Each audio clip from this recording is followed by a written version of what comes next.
Hello guys, my name is Kurt Vanaxal Abogado, grade 12 from Coral. This time, I will present an object that represent Bible in my life. So this is the object I draw. This is a bridge. I don't know if you can see it guys. But this is a bridge. And here's the river. So ngayon, na-explain ko kung bakit ito yung tirinowing ko na best represent ng Bible sa aking buhay. Para sa akin, nagre-represent siya ng hope and faith. Because faith is the bridge between where I am and the place that God is taking me.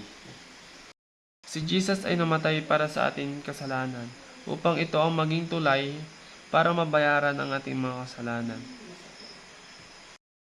At isa pa, hindi tayo makakarating sa ating pupuntahan kung may pagitan.